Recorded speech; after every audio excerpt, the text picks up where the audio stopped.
विवाह की ओर चलते हैं। चारों कुमारियों के साथ विवाह के बाद जो रस्में मनाई जाती हैं, वो सभी रस्में मनाई जा रही है, रस्में निभाई जा रही है। सभी मथुरापुरवासी आनंदित हो रहे हैं। जैसे ही दशरथ महाराज चलने के लिए विदाई मांगते हैं जनक महाराज से,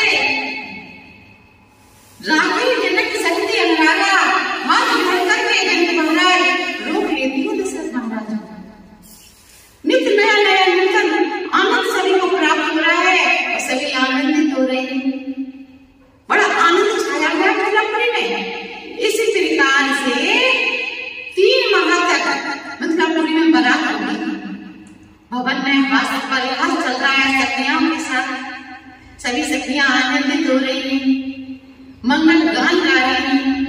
इस प्रकार से मथुरापुरी में आनंद छाया हुआ है। जब 3 माह बीत गए हैं तो आज गुरु वशिष्ठ जी ने जनक महाराज से कहा है, नित्य नए नूतन आनंद छाओ और दशरथ गगन सुहाए। नित्य नया नया आनंद छाया हुआ है। गुरु वशिष्ठ जी ने जनक महाराज से कहा है कि राजन, जैसे ही तुम्हारा समाचार पत्र पहुंचा वैसे ही अवध नरेश बारात लेकर के मथुरापुरी के लिए चल दिए। अब 3 माह बीत गए हैं। अब हमको चल करके अवधपुरी की व्यवस्था भी संभालनी।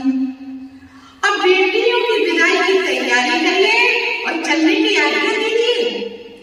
तो देखिए आज गुरुदेव ने कहा तो जनक महाराज मौन हो गए, कुछ बोले नहीं, कुछ कहा नहीं और भवन में समाचार लिख दिया कि बेटियों की विदाई की तैयारी की जाए।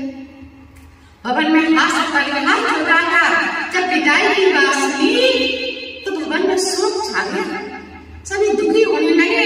बेटियों की विदाई की तैयारी की जा रही है। बंधु समेत जनक तब आए और रहे निद्र में जनक महाराज के अश्रु में और बंधुओं सहित जनक महाराज आए। इधर देखिए सखिया सीता जी को नारी धर्म समझती। अति स्नेह बस सखी सयानी और नारी धर्म से अति स्नेह, अति हृदय में स्नेह है सीता जी के प्रति। तो सीता जी की सखियां सीता जी को नारी धर्म समझा रही और सुनैना मैया समझा रही। सास ससुर गुरु सेवा करियो और पति आयुष सहियो। सास ससुर गुरु सेवा करियो और पति आयुष सहियो। पति आयुष सहियो।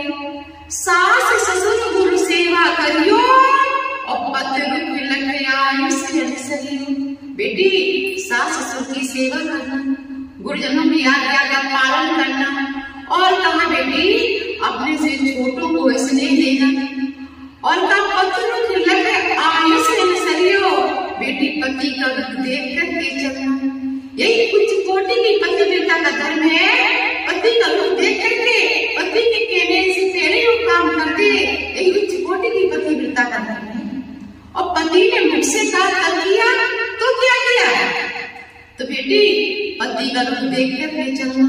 इस प्रकार से सुने नवैया बेटी को नारी धर्म समझा रही। इधर देखिए सिया विलोक धीरता भागी और रहे कहावत परम विरागी। सीता जी अपने सखियों के गले मिल रही है, सुनैना मैया के गले मिली है। जैसे जनक महाराज के गले मिली तो सिया विलोक धीरता भागी। जैसे जनक महाराज के गले मिली तो जनक महाराज बिलक बिलक करके बेटी की विदाई पर हो रहे हैं। जैसे बेटी हृदय से लगी है। ऐसा कोई पिता नहीं है कि बेटी की प्रथम विदाई होती है बेटी की विदाई पर न हो। हर पिता के बेटियों में अश्रु आ जाते हैं। हर पिता अपनी बेटी की विदाई पर रोता है। तो जनक महाराज भवक भवक करके बिलक बिलक करके रो रहे हैं बेटी की विदाई। इस प्रकार से बेटियों को नारी धर्म समझाया है। जनक महाराज बेटी की विदाई का रो रहे हैं, बेटी को हृदय से लगाए हैं। सुख सारे का जानकी जियाए और कनक पिंजरे रात पढ़ाए। जो सीता जी ने सुख तोता जो सोने के पिंजरे में उन्हें रखा था, पाला था, पढ़ाया था, वो तोते भी आज जानकी जी की, सीता जी की विदाई पर रखवा रहे हैं, पिंजरे में रो रहे हैं। और देखिए मिथिलापुर की जो वृक्ष हैं, बिटक हैं, सभी उदास हैं सीता जी की विदाई पर। मिथिलापुरी की भूमि पृथ्वी आज उदास है, जिस भूमि पर सीता जी झुमक करके चलती थी और मिथिलापुरी की पृथ्वी अपने आप को सराहती थी, आनंदित होती थी, अपने सौभाग्य को सराहती थी। आज पूरी मिथिलापुरी की पृथ्वी उदास है बेटी की विदाई। ऐसी बेटी की विदाई होती है, पूरे मिथिलापुरी में शोक छाया हुआ है। मिथिला प्रवासी बेटी की विदाई पर उदास है। चारों बेटियों को डोली में बिठाया गया है। अब चारों कुमार आए। राम विदा मांगत कर जोरी, राम विदा मांगत कर जोरी और कीन प्रणाम बहोरे बहोरे। राम ने हाथ जोड़ करके विदा मांगी जनक महाराज से और चारों कुमारों ने जनक महाराज के चरणों में प्रणाम किया। इधर देखिए जनक महाराज ने राम से कहा कि राम, अगर मेरी बेटी से कोई त्रुटि हो तो मेरी त्रुटि समझ करके, तुम्हारी गलती समझ करके मेरी बेटी को क्षमा कर देना। और मेरी बेटी कोई अच्छा कार्य करे तो हमारे पूर्वजों का आशीर्वाद समझना। इस प्रकार से विनती निवेदन किया है जनक महाराज ने राम से कि हमारी बेटी को क्षमा कर देना। अब देखिए चारों कुमार रथ में विराजमान हुए। बड़ा धीरे धीरे चलने लगे हैं। जनक महाराज बारात के पीछे पीछे जा रहे हैं। जब दशरथ महाराज ने पीछे मुड़कर के देखा कि जनक महाराज बारात के पीछे पीछे आ रहे हैं, तो दशरथ महाराज ने रथ से उतरे। दशरथ महाराज उतर करके जनक महाराज के निकट पहुंचे हैं और जनक महाराज के कंधे पर हाथ रख करके जनक महाराज को सांत्वना दी। कहा कि आज से तुम्हारी बेटियां नहीं, आज से तुम्हारी चारों बेटियां हमारी बेटियां हो गई हैं। इनका दाव आज से हमारे कंधों पर आ गया है, हमारी पुत्र वधू हो गई है। इस प्रकार से बहुवहां दशरथ महाराज ने जनक महाराज को समझाया और दशरथ महाराज रथ आरूढ़ हुए हैं। रथ अपने वेग से ले गए हैं दशरथ महाराज कि रथ की धूल उड़ती दिखाई दे रही है। जनक महाराज से धूल को देख रहे हैं और देखिए अक्सर आप देखना बेटी की विदाई पर बारात चली जाती है। जो परिवार होते हैं, भाई बंधु रिश्तेदार सभी चले जाते हैं, लेकिन एक पिता खड़ा खड़ा देखता रहता है, विचार करता रहता है। क्या उसके मन में विचार आते हैं बेटी के, और पिता दुखी भी होता है मन में। इस प्रकार से जनक महाराज उस धूल को देख रहे हैं।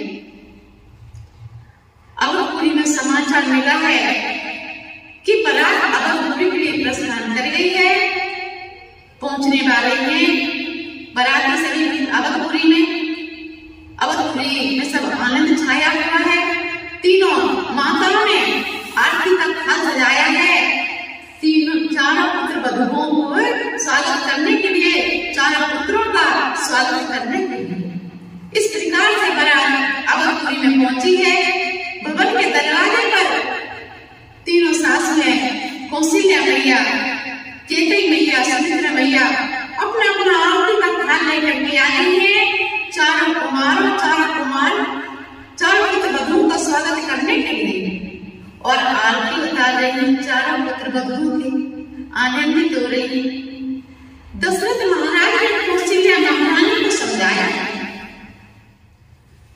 बधू लड़की पर घर आई और राखो नीन पलक की नानी।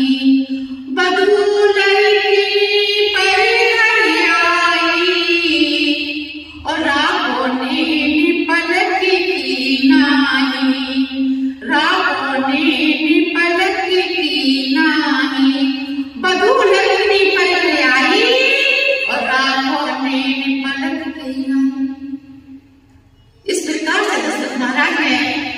जय महारानी को समझाया है। आगे की राम कथा मैं आपको कल से बढ़ कराऊंगी। तब तक के लिए जय श्री राम, जय श्री राम।